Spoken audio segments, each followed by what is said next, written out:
নমস্কার, আমি স্বাতিলেখা চলে এসেছি একটা নতুন ভিডিও নিয়ে। আমি তোমাদেরকে জিজ্ঞাসা করেছিলাম যে কেউ জানতে চাও কি না যে আমার নর্মাল ডেলিভারি স্টোরি। 26 মে আমার ডেলিভারি হয়েছে, সেটা নর্মালে। তো সেটা একটা বেশ পেনফুল কিন্তু ওয়ান্ডারফুল এক্সপিরিয়েন্স।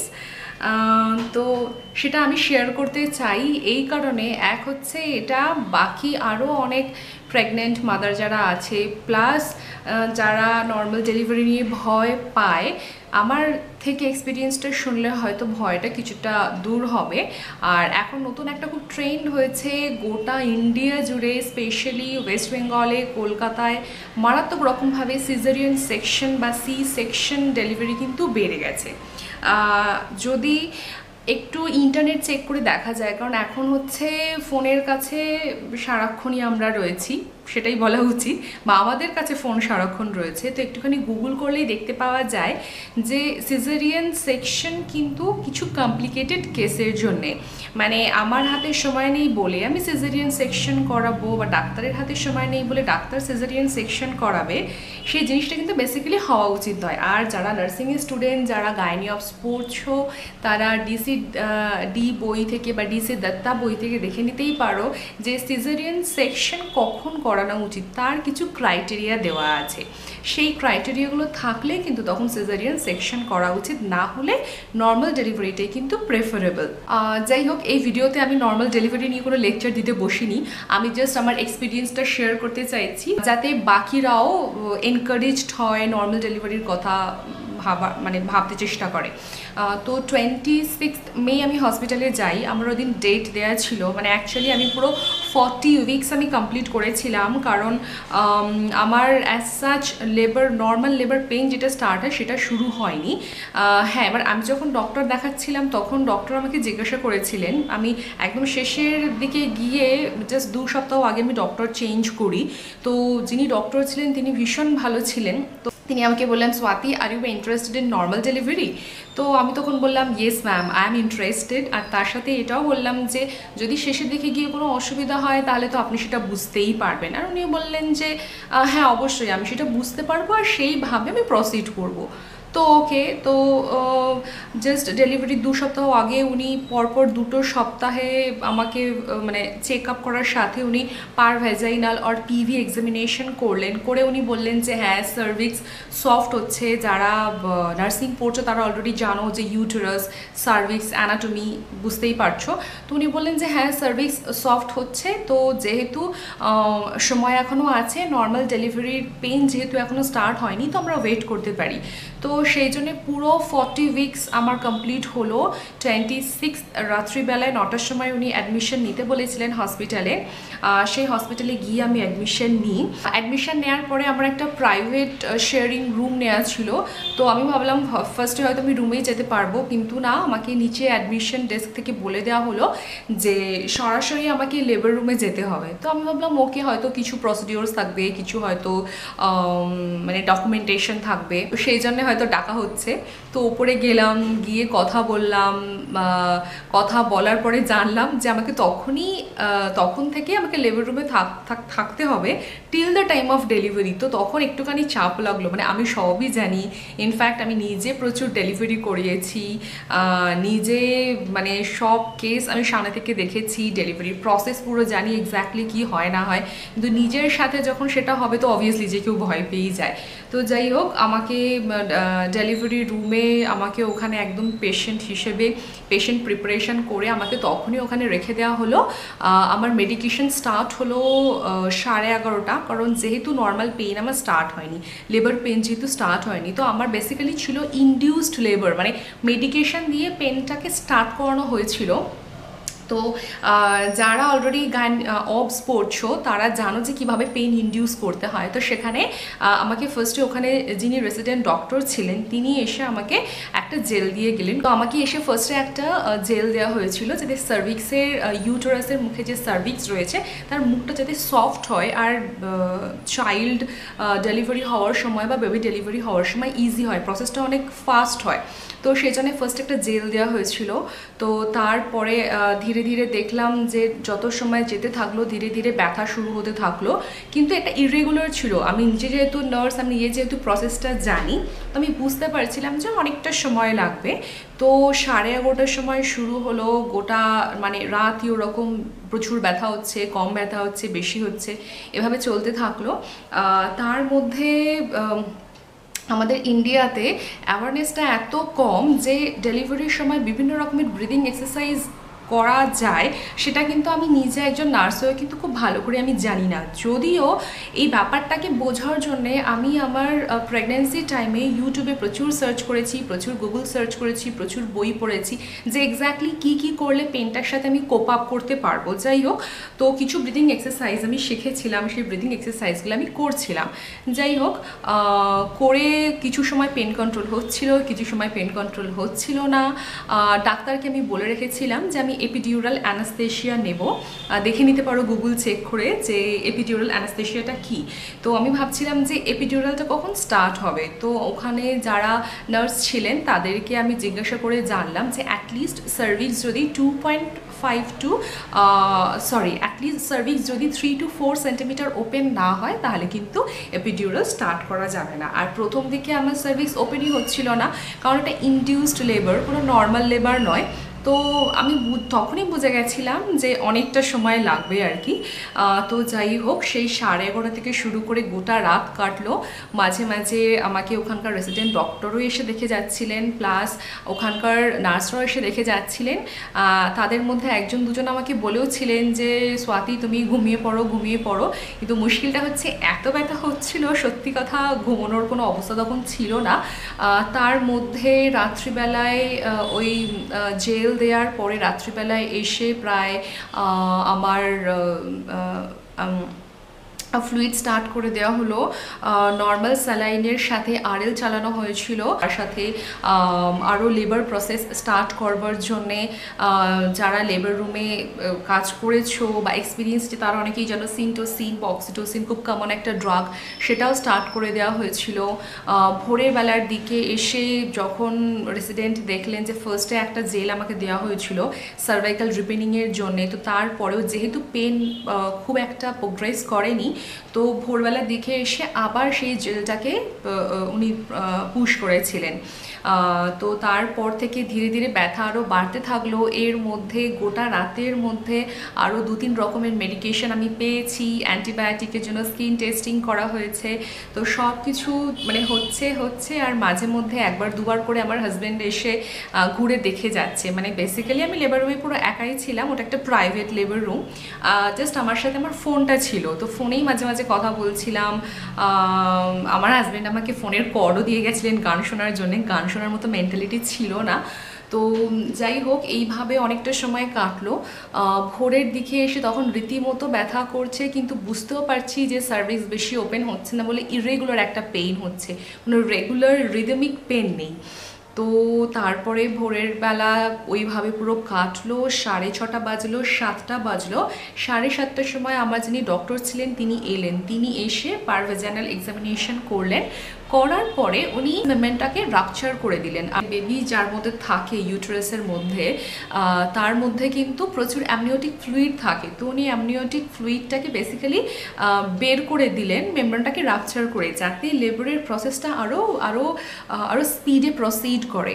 তো যাই হোক, সেটা করার পর থেকে ব্যথা প্রচণ্ড বেড়ে গেল। সাডেনলি রাপচার করে দেওয়ার পরে, মেমব্রেন রাপচার হওয়ার পরে মানে গাশ অফ ফ্লুইড, মানে এগুলো অ্যাকচুয়ালি বইয়ের টার্ম, মানে একদম চারিদিকে জলে আমি থই থই করছি, ভাসছি, মানে ইটস লাইক মানে ইউরিনে চারিদিক ভর্তি হয়ে গেছে, বাট সেটা নয়, ওটা ছিল অ্যামনিওটিক ফ্লুইড। যাই হোক, এরপর থেকে মারাত্মক পেটে ব্যথা হচ্ছিল, মানে পুরো পাগল হয়ে যাচ্ছিলাম, এত বেশি ব্যথা হচ্ছিল। তখন ভাবলাম যে সি সেকশন করে নেওয়া হয়তো উচিত ছিল। কেন আমি পাকামি করে ডক্টরকে বললাম যে না, I am interested in normal delivery. তো যাই হোক, এইভাবে এপিডিউরালের জন্য আমার বলা ছিল। তো আমি ওখানে নার্সদেরকে ডেকে বললাম যে আমি এপিডিউরাল অ্যানাস্থেশিয়া চাই। তো তখন ওরা এসে আবার পিভি করলেন, করার পরে দেখা গেল যে 2.5। তো আমাকে একটা কনসেন্ট ফর্মে সাইন করতে হলো। সাইন করার পরে হাজব্যান্ডকে ডাকা হলো। সাইন করে দেওয়ার পরে প্রায় 9টা 9:30টার সময় এসে আমার এপিডিউরাল অ্যানাস্থেশিয়ার জন্যে অ্যানাস্থেসিস্ট এলেন, উনি এসে আমাকে এপিডিউরাল অ্যানাস্থেশিয়ার একটা লাইন করে দিয়ে গেলেন। মেডিকেশন ফার্স্ট আমি পেলাম তখন 10:15 থেকে 10:30টার মধ্যে, মানে অলরেডি সেই রাত্রির থেকে ব্যথা আর কি চলছে। পেলাম মেডিকেশন পাওয়ার পরে দেখলাম জাস্ট লোয়ার অ্যাবডোমেন থেকে পা অবধি পুরো একটা মানে ইটস অলমোস্ট লাইক প্যারালাইসিস, মানে আমি বুঝতে পারছিলাম, সব কিছু ফিল করতে পারছিলাম। ইটস নট স্পাইনাল অ্যানাস্থেশিয়া, তো এটা একটু ডিফারেন্ট, এপিডিউরাল অ্যানালজেশিয়া। তো এটা বেসিক্যালি হচ্ছে কি না, পেইনটাকে ব্লক করে দেয়, ব্যথা অত বেশি ফিল করা যাবে না। তো তখন সেই সময়টা আমি খুব রিল্যাক্স ছিলাম, মানে 10:30 থেকে শুরু করে 11:30 12:30 তখন আমি একটুখানি ঘুমিয়ে পড়ছিলাম, একটু ঢুলছিলাম। তার মধ্যে আমার দিদি একবার ফোন করেছিল, দিদির সাথে কথা বলে নিলাম। তারপরে একটু একটু আমি ঘুমিয়ে ঘুমিয়ে পড়েছিলাম। তারপর যখন 12:15 হয়ে গেল, 12:30টার দিকে গেল, তখন দেখলাম যে আবার প্রচণ্ড ব্যথা হচ্ছে, একটা ব্যথার সেন্সেশন এসে গেছে। যখন আমাকে এপিডিউরাল অ্যানাস্থেশিয়া দেওয়া স্টার্ট হয়ে গেছিলো, তার মধ্যে কিন্তু ডক্টর আমাকে বলে গেছিলেন যে যদি দরকার পরে আরেকবার অ্যাসেস করে আবার মেডিকেশন দেওয়া যাবে, আর না হলে যদি এরপরে ডেলিভারি হয়ে যায় তো ইটস ওকে। আর সেই সময়ের মধ্যে তো আমিও মানে আশ্বস্ত ছিলাম যে হ্যাঁ ঠিক আছে, আবার মেডিকেশন দেবে তো ব্যথা কম থাকবে। তো এই টাইমের মধ্যে আমার ইউরিনারি ক্যাথেটারাইজেশনও করা হয়, যাতে ইউরিন কালেকশনটা ঠিকঠাক হয়, আউটপুটটা বোঝার জন্যে। আর সারা রাত এই মনিটরিংগুলোর সাথে তো বেবির হার্ট মনিটর তো হচ্ছিলই, মানে একটা খুব সুন্দর সেট আপের মধ্যে ডেলিভারিটা হয়েছে, প্রাইভেট লেবার রুম ভীষণ সুন্দর ছিল। তো যাই হোক, যখন 12:30টার পর দেখলাম যে প্রচণ্ড ব্যথা হচ্ছে, তখন আমি আবার রেসিডেন্টকে কল দিলাম ওখানে নার্সদেরকে বলে। তো উনি এসে দেখে বললেন যে আর দেওয়া যাবে না, কারণ লেবার অনেকটাই প্রসেস হচ্ছে, তো এই সময় এপিডিউরাল অ্যানালজেশিয়ার মেডিকেশনটাকে বাড়িয়ে দিলে ডেলিভারি করতে অসুবিধা হবে। তো যাই হোক, মানে এরপরে প্রচণ্ড ব্যথা হচ্ছিল, প্রচণ্ড কষ্ট হচ্ছিল। আমি বারবার করে বলছিলাম, কারণ ফিল করছিলাম যে এবার হয়তো ডেলিভারি হয়ে যাবে, কারণ প্রচণ্ড প্রেশার আসছে, প্রচণ্ড কষ্ট হচ্ছে, প্রচণ্ড পেইন হচ্ছে। আমি বারবার করে বলছিলাম যে এক্ষুনি দেখতে যে এক্স্যাক্টলি সিচুয়েশানটা কী। তো ওখানে একজন নার্স এসে উনি আবার চেক করলেন, তখন মনে হয় 1:45 বাজে এরকম সময়। উনি দেখে বললেন যে সার্ভিক্স ফুললি ডাইলেটেড, মানে বেবির হেড এবার ইজিলি আউট হয়ে যাবে। ইফেসমেন্টটাও দেখতে হয় ওই সময়, বারবার করে বলছি যারা অপস পড়েছো তারা জানো, কিন্তু হেড তখন অতটা নিচে নামেনি, মানে একটা পার্টিকুলার জায়গা থাকতে হয় নামার জন্যে। তো বেবির হেড তখনও অনেকটা উপরে রয়েছে, নিচের দিকে নামতে হবে, এগুলোকে স্টেশন হিসেবে বলা হয়। তখন বেবির হেডের স্টেশন ছিল +1 +2 +3 অবধি হতে হয়, তবে ইজিলি প্রসিড করে। তো যাই হোক, তখন +1 ছিল, তো আমাকে আরও ওয়েট করতে বলা হচ্ছিল, পুশ না করতে বলা হচ্ছিল। পুশ আমি করিনি, কন্ট্রোল করার চেষ্টা করছিলাম, কিন্তু কন্ট্রোল হচ্ছিল না। এই সময়ের মধ্যে ব্যথার চোটে আমি প্রচণ্ড কেঁদেছি, কষ্ট পেয়েছি, ব্রিদিং এক্সারসাইজ করে কন্ট্রোল করার চেষ্টা করেছি, কিন্তু অবভিয়াসলি প্রচণ্ড পেইনফুল একটা experience, but okay, life time experience. মানে এতটাই ব্যথা হয় যে ইটস অলমোস্ট লাইক যে এবার মানে হয়তো গেলাম, মরে গেলাম, এরকম একটা ব্যাপার। তো যাই হোক, মানে আমি যখন অলমোস্ট আর পারছি না, রীতিমতো কাঁদছি যে ব্যাপারটা এবার স্টপ হলে হয় বা ডেলিভারি হয়ে গেলে হয়, তখন ওখানকার যারা নার্স ছিলেন তারা পুরো লেবার রুমটাকে ডেলিভারির জন্য সেট আপ করে ফেললেন, স্টেরাইল কভার করে। রেসিডেন্ট ডক্টরও ওখানে এসে গাউন পরে, স্টেরাইল গাউন পরে, মাস্ক পরে, সব কিছু পরে রেডি হয়েছিলেন। আমার যিনি ডক্টর ছিলেন তাকে ফোন করা হয়েছিল, তিনিও এসে গেছিলেন। তো আসবার পরে 2 ডক্টর আর যারা নার্সেস ছিলেন তারা আমাকে সবাই মিলে ইনস্ট্রাকশন দিলেন যে এক্স্যাক্টলি কীভাবে আমাকে পুশ করতে হবে। তো এক্স্যাক্টলি সেম ইনস্ট্রাকশন আমি ফলো করছিলাম, পুরো ডিপ ব্রিথ নিয়ে হোল্ড করে পুশ করছিলাম, মানে শরীরের সমস্ত শক্তি দিয়ে আমি পুশ করছিলাম। তো মোটামুটি 4-5 বার পুশ করার পরে তখনও অবধি আর কি বেবির হেড আউট হয়নি, কিন্তু তারপরে ডক্টর আমাকে বললেন যে বেবির হেড দেখা গেছে, তুমি আর আর হাল ছেড়ে দিও না, এবার তুমি পুশ করো, মানে এনিহাও পুশ করো, এবার বেবির হেড আউট হয়ে যাবে। তো তখন আমি রীতিমতো শরীরের প্রচণ্ড শক্তি দিয়ে, মানে আমার মনে আছে আমি 2-3 বার পুশ করেছি। আর তার সাথে একজন নার্স আমার অলমোস্ট পেটের উপরে উঠে উনি ফান্ডাল প্রেশার দিচ্ছিলেন, মানে তাতেও আমি রীতিমতো ওই অবস্থাতেও অবাক হয়ে গেছি যে আরে বাপরে, এত ফান্ডাল প্রেশার প্রেশার দিচ্ছে, আমার মনে হয় পেট ফেটে গেল এরকম একটা ফিলিং। তো যাই হোক, প্রচণ্ড ফান্ডাল প্রেশার, আমার প্রচণ্ড পুশ করা, সব কিছু মিলিয়ে দিয়ে আলটিমেটলি দুবার আমি প্রচণ্ড জোরে প্রেশার আমি ফিল করেছিলাম। আমি তখন বুঝতেই পারলাম যে বেবির হেডও আউট হয়ে গেছে আর ফুল বডিও আউট হয়ে গেছে। তো of that is the relief, মানে মারাত্মক একটা রিলিফ আমি পেয়েছিলাম। জাস্ট বেবি পুরো আউট হয়ে গেল, তারপরে আর কোনো পেন ছিল না, মানে it's like very wonderful experience. মানে এতক্ষণ এত ব্যথা হচ্ছিল, আর কোনো ব্যথা নেই। তো যাই হোক, আমি ভেবেছিলাম একটুখানি ফিল্মি সিচুয়েশন হবে, ডক্টর আমাকে বেবি দেখাবেন আর বলবেন what is the gender of the baby.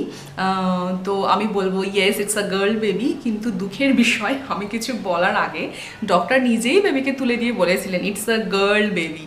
তো আমার একটুখানি মানে হতাশা হলো, ধুর বাবা, ভেবেছিলাম আমিই বলবো। তো যাই হোক, মানে তখন এত কষ্ট হচ্ছিল, কষ্টের চোটে আমিও কাঁদছিলাম আর বাচ্চাও বেরিয়ে কাঁদতে শুরু করেছিল। তো তখন বাচ্চাকে এসে আমার কোলে ডক্টর দিলেন। তো মানে হাস্যকর একটা ব্যাপার প্লাস মেমোরেবল একটা সিচুয়েশন।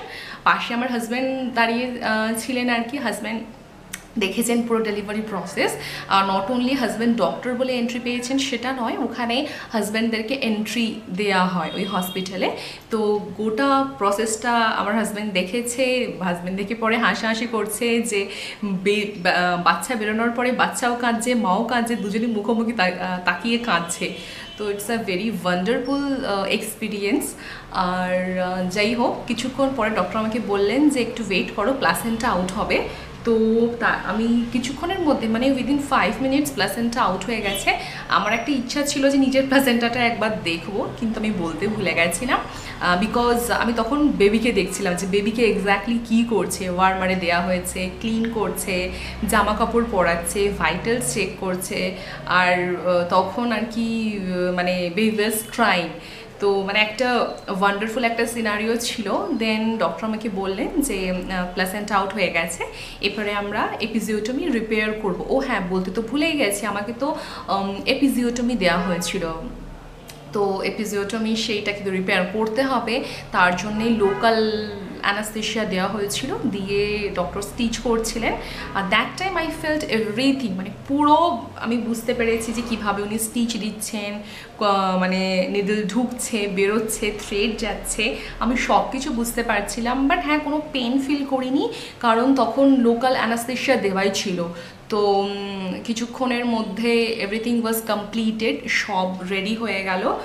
আমার উপর যে স্টেরাইল কভারগুলো করা ছিল সেগুলো সব চেঞ্জ করে দেয়া হলো। আমাকে মোটামুটি রেডি করে দেয়া হবে এমন সময় তাড়াহুড়ো চলছে যে পাশের রুমে আরেকজন মাদার আছে, তারও মানে অলরেডি ফুল ডাইলেটেড হয়ে গেছে, বেবি যে কোনো সময় আউট হবে, এই লেবার রুমটা দরকার। কারণ দুটো লেবার রুম ছিল ওখানে, অলরেডি দুটোই অকুপায়েড ছিল, আর আমারটা জাস্ট হয়ে গেছে, তো ওখানেই সেই মাদারকে নিয়ে আসা হবে। তো যাই হোক, আমাকে প্রচণ্ড তাড়াতাড়ি কমপ্লিট করে কভার আপ করে আমাকে হুইল চেয়ারে বসিয়ে আমাকে অন্য একটা রুমে পাঠিয়ে দেওয়া হলো অবজারভেশনের জন্য। হাফ অ্যান আওয়ার অবজারভেশনে ছিলাম, তারপরে সেই লেবার রুমে ওরা আরেকটা ডেলিভারি করবেন বলে। তো যাই হোক, আমাকে আরেকটা রুমে পাঠিয়ে দেওয়া হলো। বেবি ছিল বেবি কটে, বেবিকে আমার কাছে দেওয়া হলো। ডেলিভারির জাস্ট 15 মিনিটস পরে আমি বেবিকে ব্রেস্ট ফিড করিয়েছি। And I was so happy because সব কিছু খুব ভালোভাবে মিটে গেছে।